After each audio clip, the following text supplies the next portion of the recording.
这么晚，姐姐还没睡啊？妹妹不是也没睡吗？我睡不着。子龙这次伤得不轻，到现在还没能醒过来，我实在是放心不下。子龙本来在幽州好好的，突然说要回常山郡，没想到在路上竟然遇到这样的事情。姐姐，很多事情不是三言两语就能说清楚的。我们曾经一起经历了许许多多的磨难，如今好不容易才能在一起。也许你们之间有很多经历，但是我替子龙在我父亲面前说过话，我也曾为他闯过敌营，他也为了救我而舍身犯险。我对子龙的心意，绝对不逊于妹妹半分。姐姐，别说了，一切都等子龙醒来之后，听他本人的意思吧。说到底，他从未当面跟我道别过，始终欠我一个交代。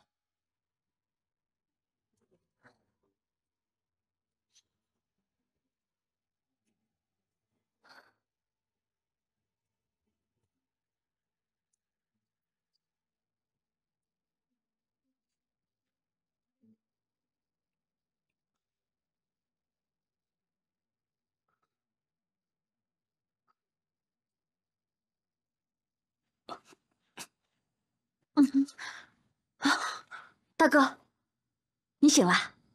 这是哪？你忘了昨日我们中了杜绝的埋伏，你中毒昏迷，幸好这户人家好心收留，供你疗伤。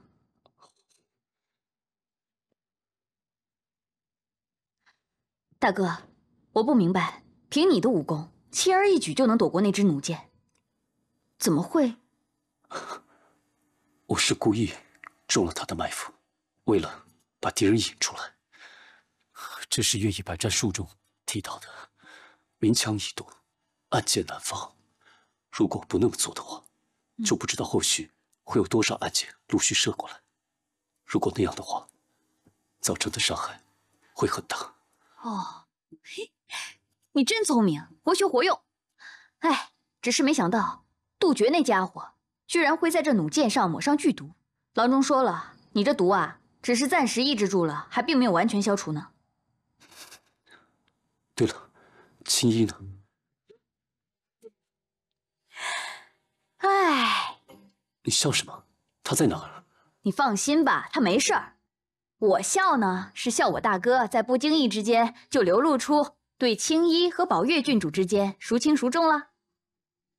哎，你说你醒来第一个问的是青衣，那这答案显而易见了。哼，不过呀，我也可以证明，这在你昏迷的时候呢，宝月郡主对你的忧心可是丝毫不亚于青衣啊。哎，你不知道，昨天晚上他们俩为了照顾你，差点没把你掰成两半。师妹，你也困了，早点休息吧。大哥，这逃避不是办法。俗话说得好，英雄难过美人关，何况你现在出现了2个美人呢？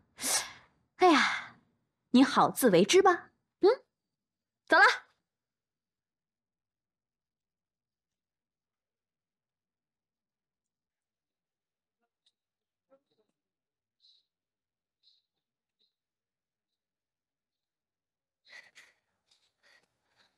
子龙，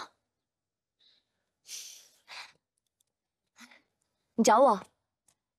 哎，你伤好点了吗？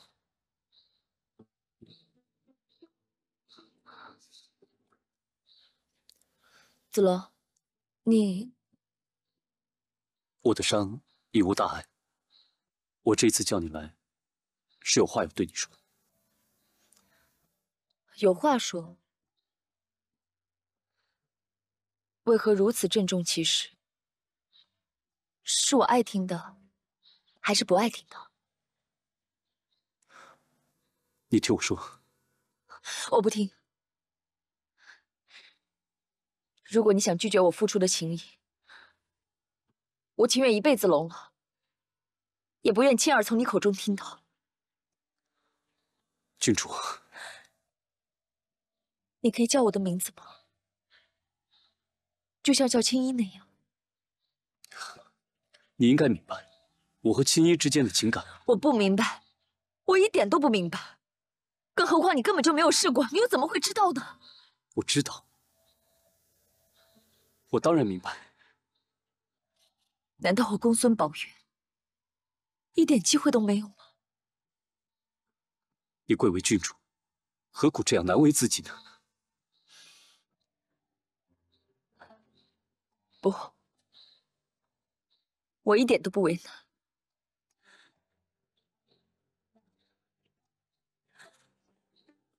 赵子龙，我告诉你，我就是喜欢你，我就是想跟你在一起。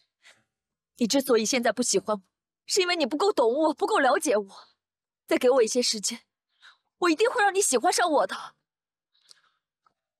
我不是不喜欢你，我对你的那种喜欢，更像朋友和兄妹一样的喜欢。我不要这种喜欢，我就是不想伤害你，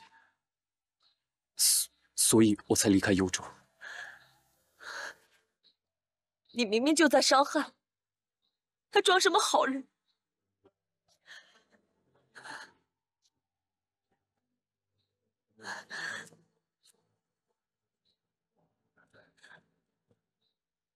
不，我才不上你的当！你是在试探我，对吗？我知道，只要我意志够坚定，我一定会取代夏侯青衣在你心目中的位置，对吗？我选择离开幽州，返回长山。我已经用行动证明了我心里所想。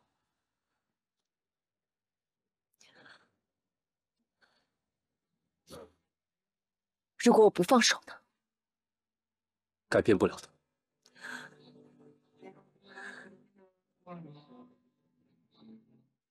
你听过齐桓公和蔡姬的故事吗？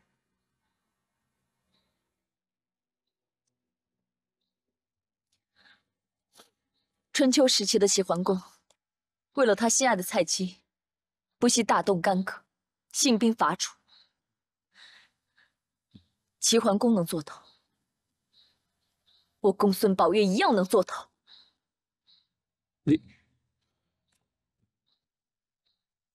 你要回长山，你要赶我走可以，我这就回幽州，向我父侯请兵10万，不惜一切代价，也要把你夺回我的身边。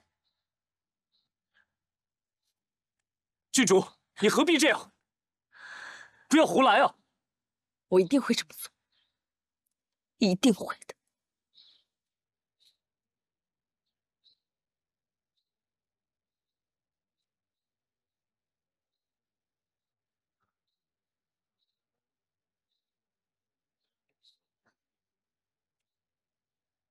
我刚好经过，不是故意要偷听你们说话的。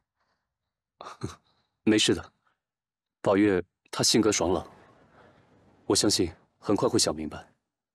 我们收拾一下，出发吧。嗯。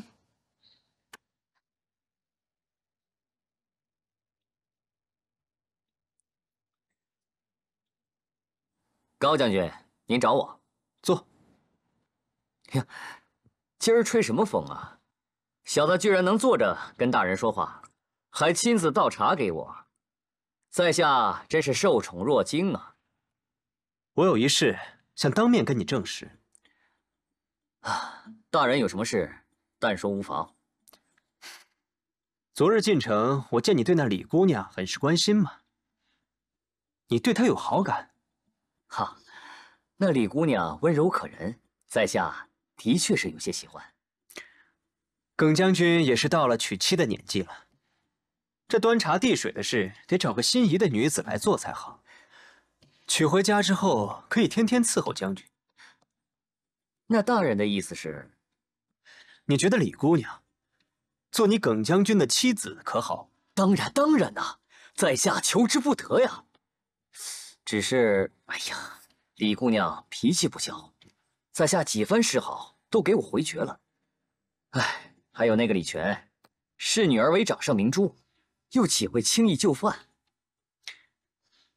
我这里有一计，可助你抱得美人归，但不知你愿不愿意配合？配合，当然配合呀！就算让在下上刀山下火海，两肋插刀也在所不惜呀。不知道大人需要在下配合什么呀？你借我一样东西便可。借什么？借你的性命一用。我的命？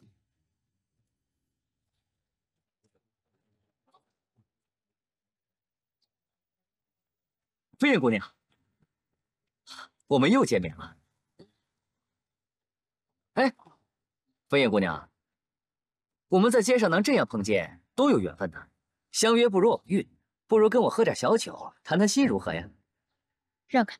哎，你生气的模样都那么俊俏，在下一片真心，你又何必拒人千里之外呢？哎，原来你是投怀送抱啊！啊！都过来，否则我就对你不客气了。我劝你还是省省力气，留在我们洞房花烛之夜吧。来吧！杀人了！不是，我杀人了！我杀人了！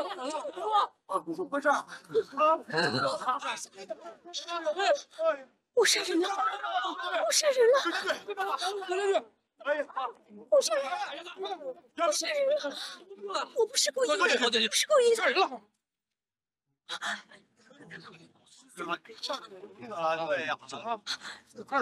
人是你杀的，你要相信我，我不是故意的，我真的不是故意的。把这女子带回衙门。你们俩把耿将军尸体抬走。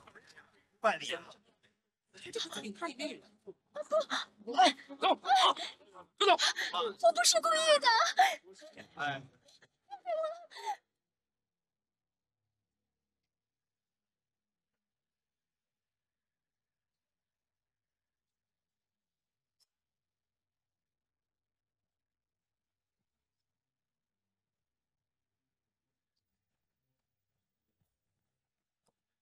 李全，别再忙活了，滚！别脏了我的地。你女儿当众杀人，跟我们到衙门走一趟吧。你说什么？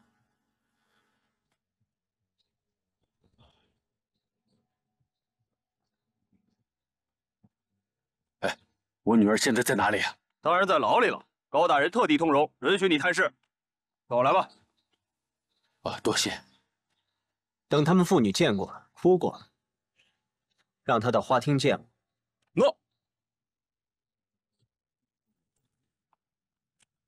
就在里面呢。啊，爹，女儿杀人了。别怕，快告诉爹，到底发生了什么事？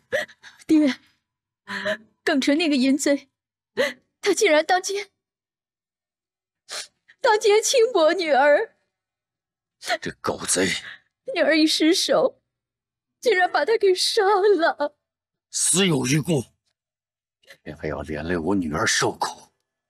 飞燕，你在牢里没有受委屈吧？没有。爹从小连重活都舍不得让你做，如今却要让你受这么大的委屈，是爹没有好好照顾你。就算我拼了老命，我也要救你出去。爹，是女儿不孝，女儿闯下了大祸，连累了爹。这世道再乱，也总有地方讲理吧。我这就去跟他们说理。放心，没事，没事的。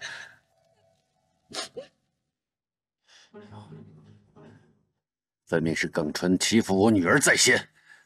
高大人，你知道的，那畜生，他觊觎我女儿，他当街骚扰飞燕，已经不是第一次了。死者或许有错在先，但是恐怕国有国法，家有家规。令爱当时在众目睽睽之下行凶，而且他竟然还手任朝廷命官，这可是不争的事实啊！高大人，我作为地方官，深受朝廷与百姓的托付，即便深感遗憾，但也只能依法行事了。你是说，我已经安排好了，明日开堂问案。如果证据确凿的话，我想恐怕死罪难免啊！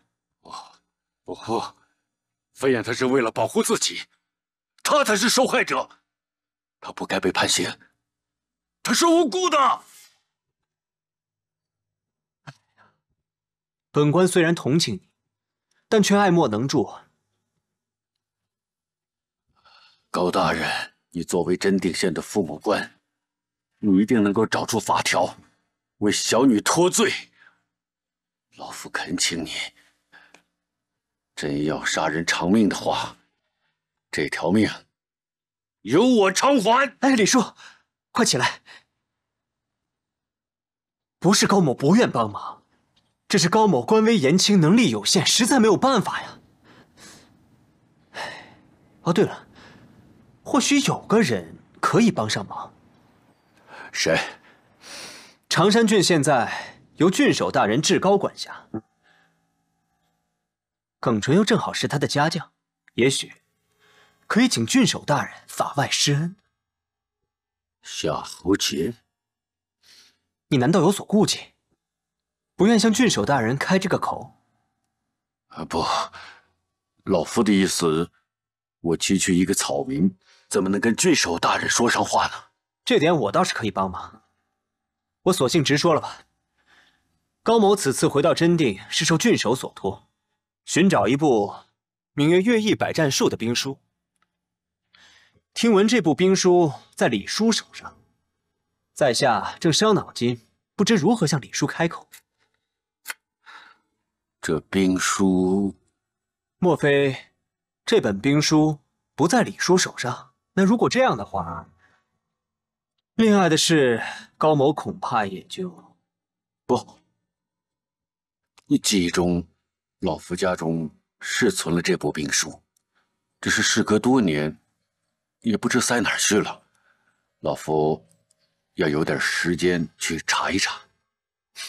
你什么时候找到，就什么时候交给我。等我拿着兵书去交差，也许郡守会高兴，郡守高兴自然会高抬贵手，把这桩命案压下去。好，老夫一定尽无所能，找到兵书，双手奉上。告辞了。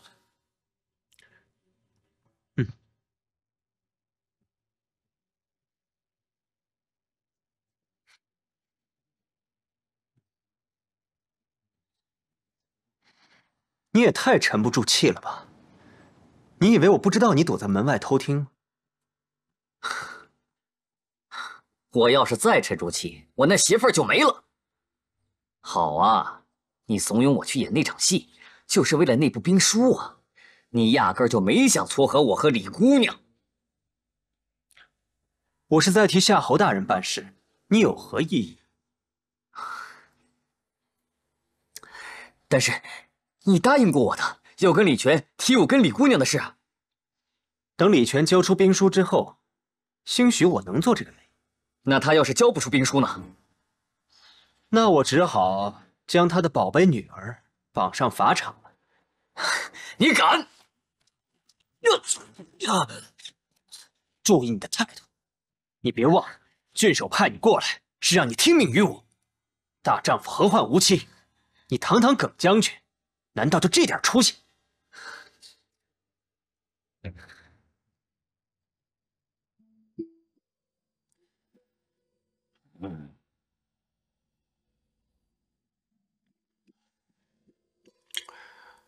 我早该料到，一旦子龙手握百鸟朝凤枪，在战场上立功，必定会引起夏侯杰的注意。这老小子早就按捺不住了。他既然派高泽前来，看来对这本兵书是志在必得。师叔，明天子龙就要带领大伙前往冀州，两册兵书放在身上，恐有不便。上册子龙已经铭记在心，还请师叔妥善保管。也好。下册你带着，在途中也可以经常研读，切记啊，要好生保管，别落入贼人手里。好。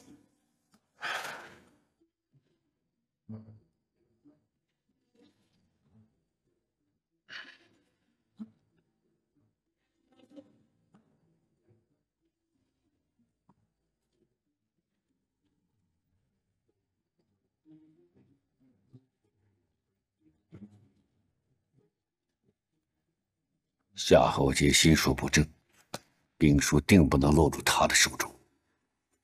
这高泽也并非善类，想必昨日前来便是要探我口风。飞燕入狱，一定是遭他算计。若不能交出兵书，飞燕恐怕是凶多吉少。若要造假，也得瞒过高泽才行。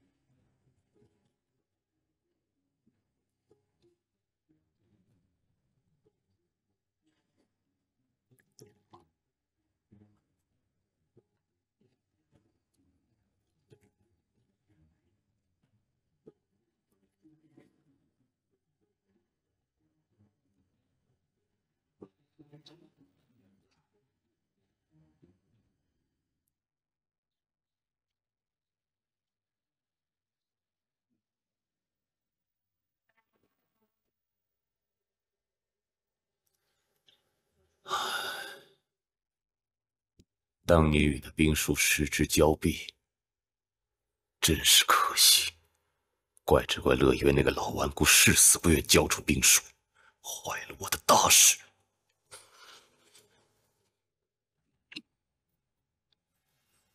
如今兵书在先，不知道文定是否能够顺利拿到呢？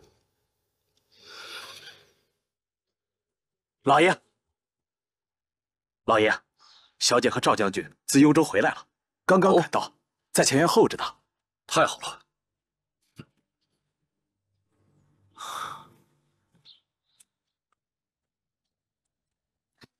爹，青衣，你可回来了？他就是赵云、赵子龙，这两位是和子龙出生入死的同伴柳慎、赵十妹。子龙见过郡守大人。见过郡守大人。赵将军不必多礼，二位不必多礼。果真是闻名不如见面。赵将军玉树临风，卓然不群，可以说是当世豪杰。大人谬赞，赵云愧不敢当。哎，当之无愧。郡守大人，我们先出去，跟周大哥会合。好。赵将军，咱们屋里说话，请。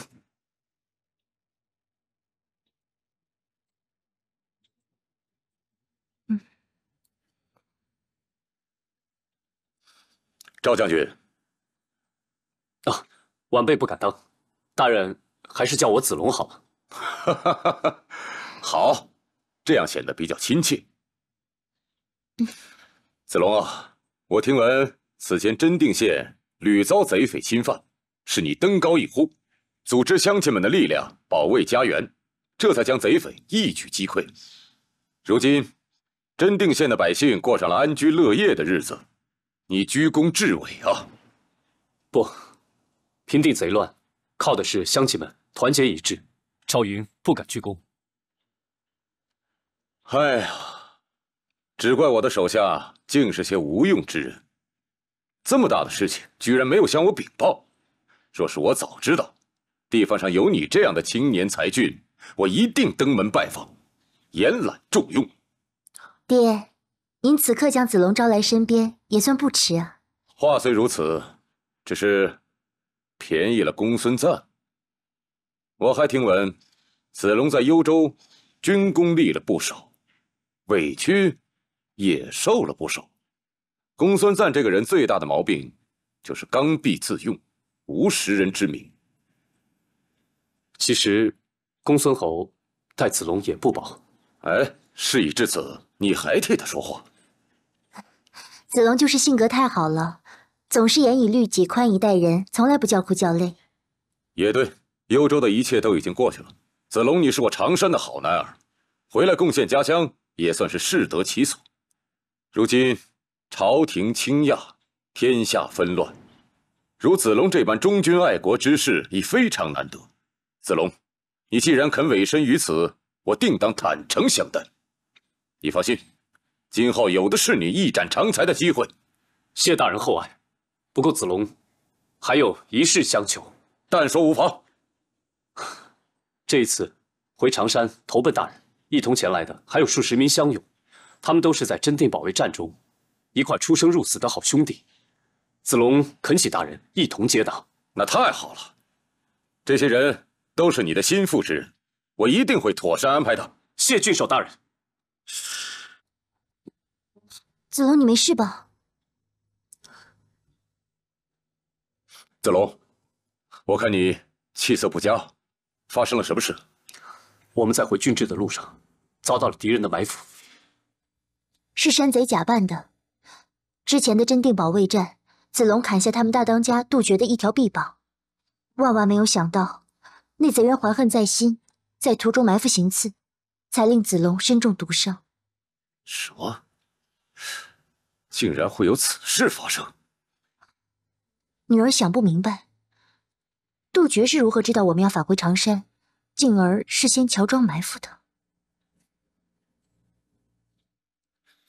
此事容后再议，如今当务之急是先替赵将军治伤。来人，老爷，去请城里最好的郎中，替赵将军详加诊治。诺。等等，为赵将军准备一间上房，就在府中医治。诺。谢谢爹。郡守大人，这恐怕不妥吧？子龙，不必推辞，就在我府中好好养伤。是啊，子龙，你现在也不适合随处走动，在这养伤是最好的。那子龙，恭敬不如从命。谢过大人。就这么定了。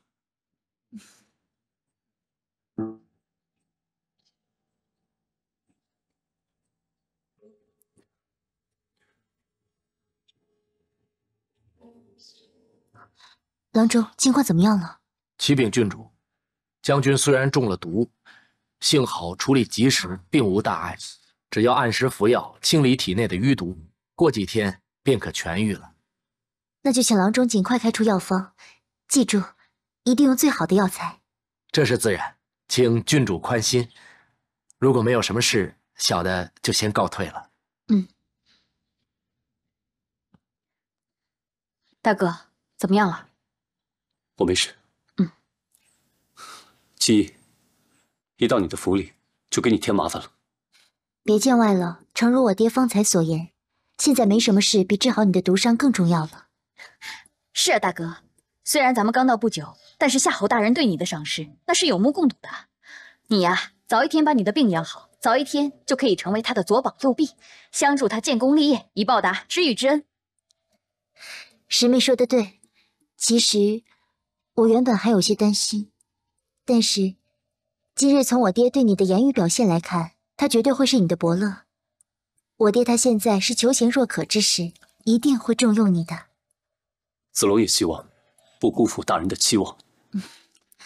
石燕，赵公子在府内这段时间，无论是侍奉汤药还是生活起居等事，一概由你负责，切记不可怠慢哦。放心吧，我会把赵公子当做自家姑爷照顾的。又贫嘴。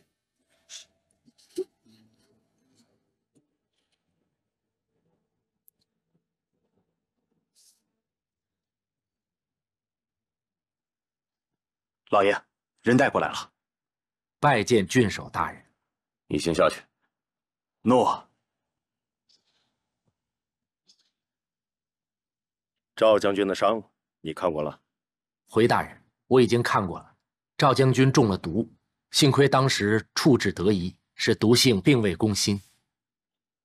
也就是说，并无大碍了。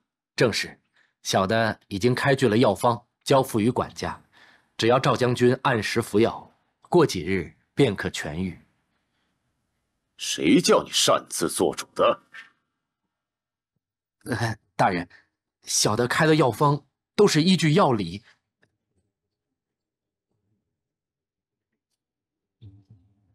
如果我让你改药方，改，这理由你无需多问。总之，我希望你在药里下一些别样的功夫。说白了，我不想要他的命，但是也不希望他这么快好起来。这城里听话的郎中多的是，你不敢，有人愿意干。枕巾你收到了吧？就是不知道你有没有命花。小的一定谨遵大人之命。下去吧。诺。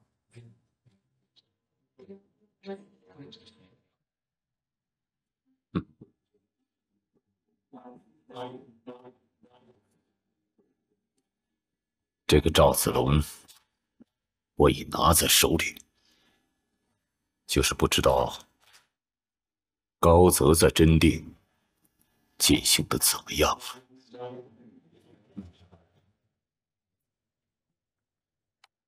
高大人。哦，李叔来了，快请坐，奉茶。哎，不必了，不必了。我想尽快把女儿接出来，这茶就不喝了。哦，你下去吧。诺。李叔啊，东西带来了吗？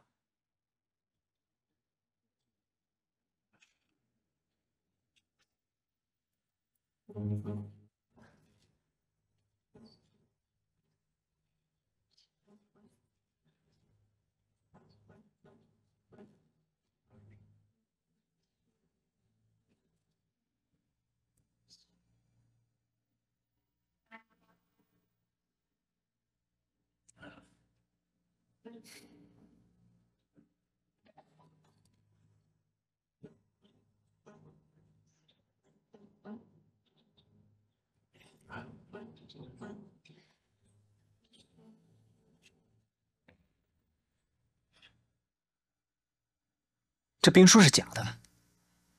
假的？怎么会呢？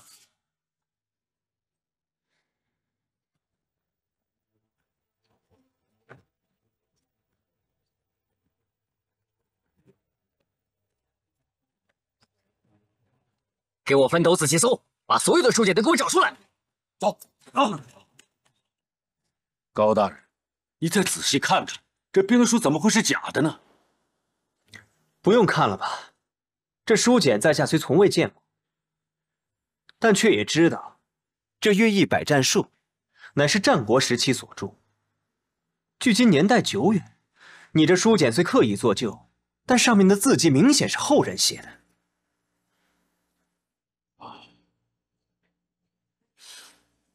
高大人，当初老夫获此兵书时，并不知道这是藤本。这兵书既然流传了好几百年，或许原件早就被毁了。高大人，其实话说回来，就算它并非原件，而是藤本，又有何妨？书中内容才是兵书的价值所在啊！你说的不无道理啊，只是郡守大人未必能接受这一说辞。万一他不认，那你女儿恐怕……好你个高泽，看来你是不打算放人了。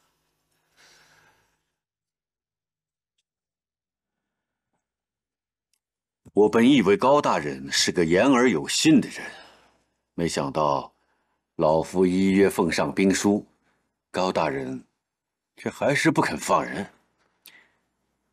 这你可误会在下了。我与李姑娘未结冤仇，怎会刻意刁难她？只是我处在这个位置，不得不给郡守一个交代。这兵书老夫确实有藤本，不过据老夫所知啊，这兵书应该还有下卷。果然如此，那下卷可在李叔手中？哦，我约略存有印象，但没有找到。不过我屋里向来是我闺女在处理，也许她回去之后能找出来哦。李叔，你这是在跟我谈条件是吗？彼此彼此，你要兵书，我要我女儿的安全。如今上卷已在高大人手中，我已表明了诚意，就看高大人愿不愿意继续这笔买卖了。这老家伙可比我想象中还要狡猾。哼，整个真定县都在我的掌握中，还怕他玩出什么花样？哼，李叔爱女心切，在下也能理解。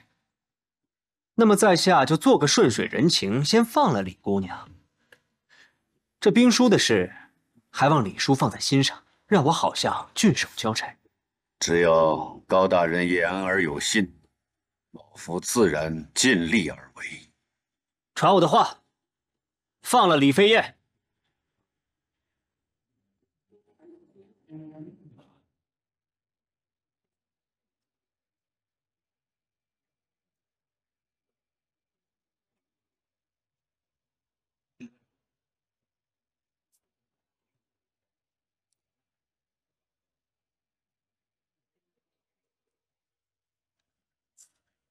飞燕，爹，飞燕，爹，快走，我们立刻离开长山。出什么事了吗？还有，我怎么这么快就被放出来了？现在不是说这个的时候，我都已经准备好了，赶紧回去。来，走。啊，耿将军，找到一个包袱。哦，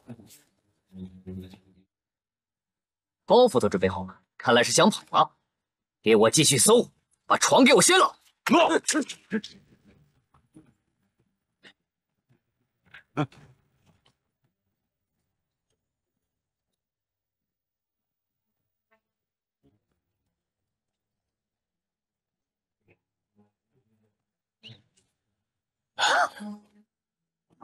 冷纯，你竟然没死！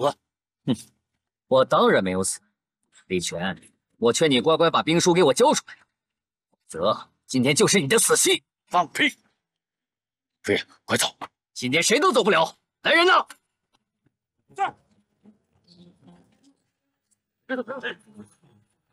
统统拿去！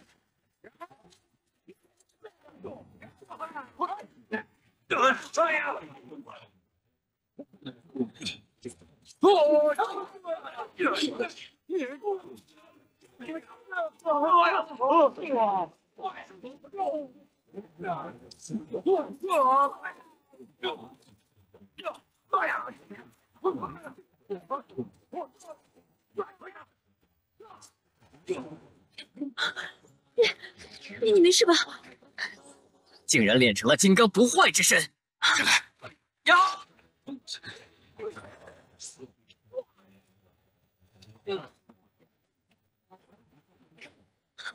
爹，你怎么样？赶紧走！走！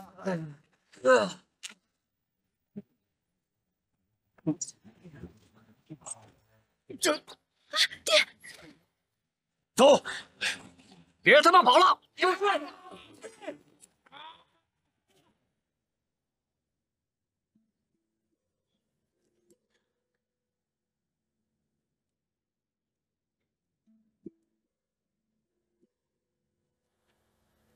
正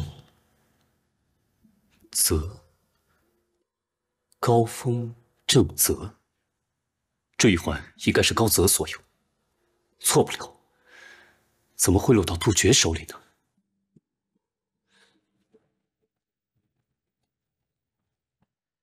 哎，快！哎，赵夫子啊，你一个读书的，能干得了这力气活吗？对呀，别这么说，咱们大伙都一样，只有团结一致，才能尽快把城墙给筑好，抵抗山贼的侵犯。哦，对，说的是。对，哎，大伙儿，你们知道这回我们修筑城墙的钱是从哪儿出的吗？哪出的呀？啊，不知道啊。哎，难道不是从县府的官银支出来的？哎，咱们真定县这么一个小小的县，还能有多少钱呀？我告诉大家，这回修筑城墙的钱都是咱们高县令自己出的钱。哎呦，是的，哎，我还听说，他为了筹集这笔费用，把他们自己家祖传的那个双环玉佩的母环都给当了啊！这绝对是这样啊！而且这个母环上还刻了俩字“高风”。哎，诸位，我们能有这么一位高风亮节、勇于牺牲、甘于奉献的县官大老爷，是咱们真定县之福啊！是咱们的福气啊，对不对？对呀，真定之福啊！断臂之仇，势必要报。更何况，人花了钱要买你的人头。难道收买杜鹃杀我的人，会是高子吗？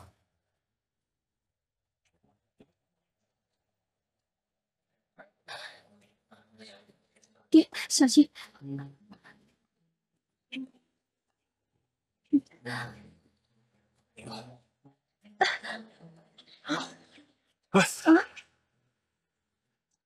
这山里到处都是我设的狩猎陷阱，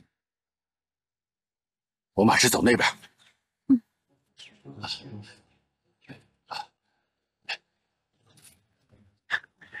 快跟上！好。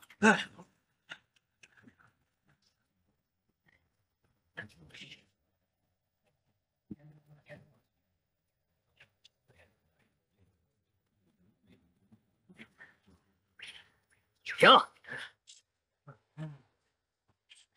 你们几个去那边找。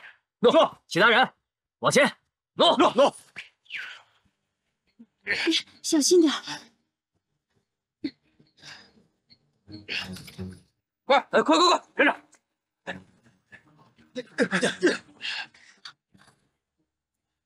去那边。哦。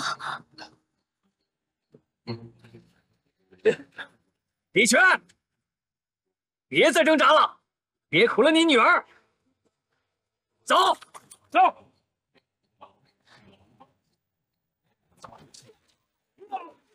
哎呀！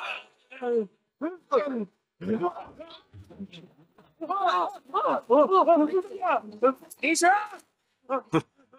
回去告诉高泽，乐毅将军留下的传世巨作，这德才兼备的人才配拥有。你在夏侯杰这种卑鄙的小人，今生不可能得到他。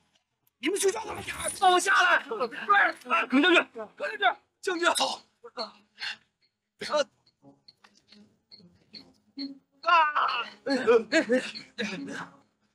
追不追？天色已晚，料他们也跑不了多远。撤！转撤！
耍我！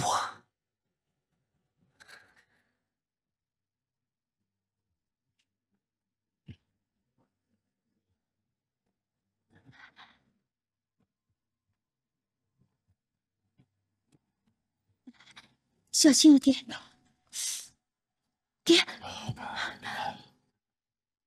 爹，这是哪儿啊？这里是平常爹狩猎的时候住的地方。爹，慢点儿。来，坐下，爹。哎呀！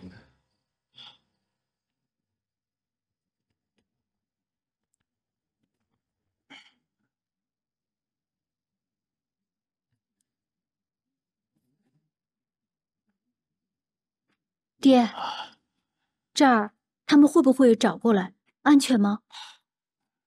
不用担心，平时飞禽走兽，偶尔误入，平常人是找不到的。爹，你伤得不轻啊！飞燕，你略懂医术，帮爹把剑拔出来吧。可是拔剑需要止血，现在天色已晚。我那边还有一些草药，你去看看。哦，好。来人呐！来人！高大人，你看我给你带什么好东西来了？快进来！放哪儿放哪儿，打开打开。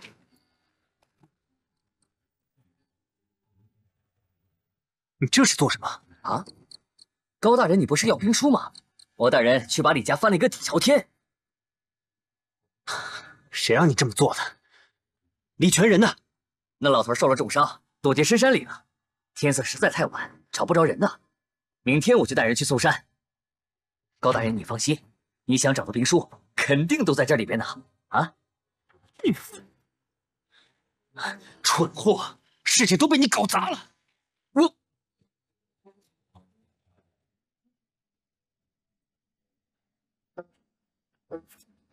爹，这些草药还够用。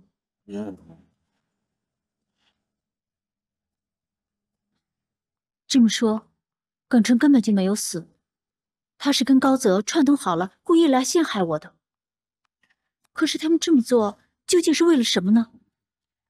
就是因为这部兵书啊。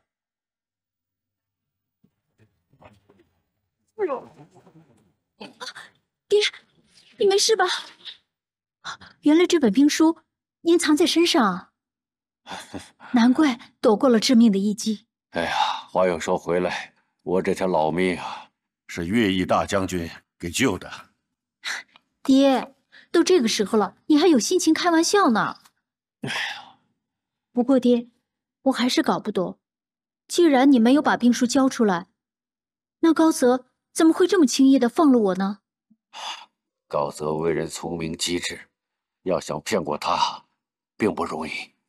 所以我在墨汁里加了一些特殊的草药，抄了一本藤本给他。除非高泽有过目不忘的本领，否则现在一定发现这些文字早就消失了。可是高泽怎么会突然打起兵书的主意呢？我想，应该是夏侯杰指使的。夏……哎呀，闺女啊，赶快拔吧。哦。哎呦，等。哎，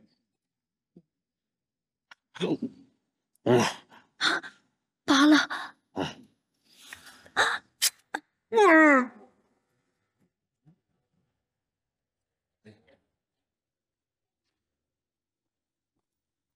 实验，赵姑娘，你也在这儿啊？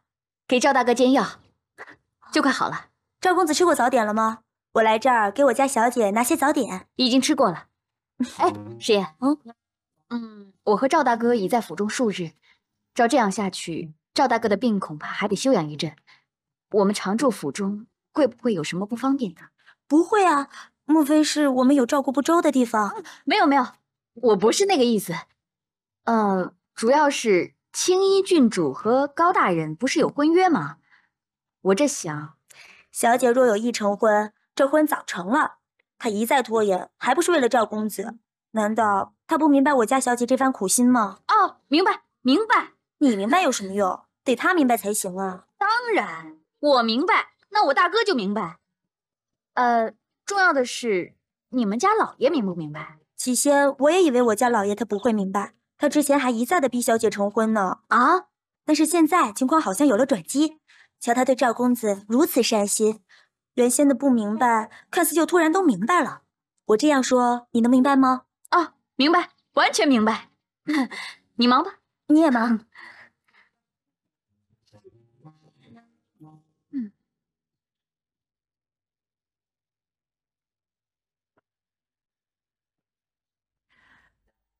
子龙，今日我总算能将这袭战袍绣好。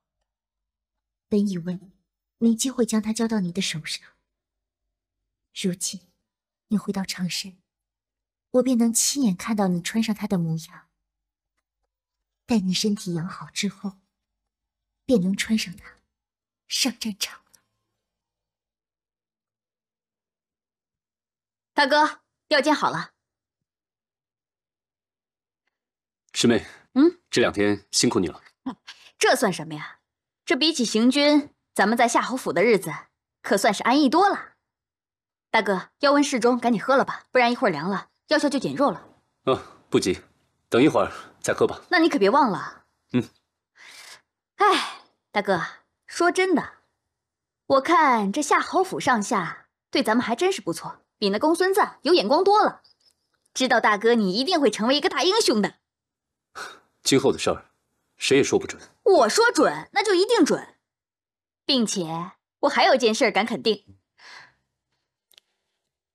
那就是青衣郡主对大哥你绝对是痴心一片。听说呀，他为了你将婚事一拖再拖，我看他是绝对不会嫁给那个高泽的。师妹，又开始胡说了是吗？我的消息千真万确。再说了，你们俩的真情，我们谁都看得出来啊。你说要是这样下去的话，你会不会真的成为夏侯府的姑爷呀？郡守大人，郡守大人，不必拘礼。我来看看子龙的伤情如何。有劳大人挂念，子龙的伤势恢复的挺好的。那就好。子龙，今天天气不错，你可否愿意随我出去走走？好。随我来。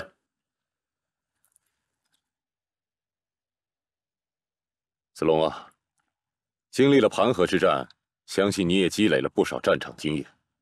现在我就考考你，如果在战场上遇到了如文丑这般骁勇善战的武将，除了自身武艺高强之外，还有什么是制胜的关键？赵云不知，还请大人指点逼二。你不是不知，你是谦虚。像吕布能够成为闻名天下的猛将，因为他胯下有赤兔马，手中有方天画戟。你子龙胯下也有良驹宝马，名曰夜照玉，手中更是有神器百鸟朝凤枪。原来子龙的一切，大人全都了如指掌。这百鸟朝凤枪乃是百年不遇的神器，我年轻的时候就有耳闻，只是不知道子龙你是如何得到的。他难道是在试探什么？我若说出百鸟朝凤枪真正的来历，势必要牵连出师爷。不方便说是吗？不是，回大人，赵云师承常山礼拳，这把枪是师傅送的。你师傅又是怎么得到这把枪的？这我就不清楚了。对了，你师傅除了传你这杆枪之外，还有没有教给你其他东西？没有什么。子龙，平日里你都看些什么样的兵书？从军之人读过的兵书，赵云多半都涉猎。当时之下，能够和《孙子兵法》相提并论的，只有一部奇书，名曰《乐毅百战书》。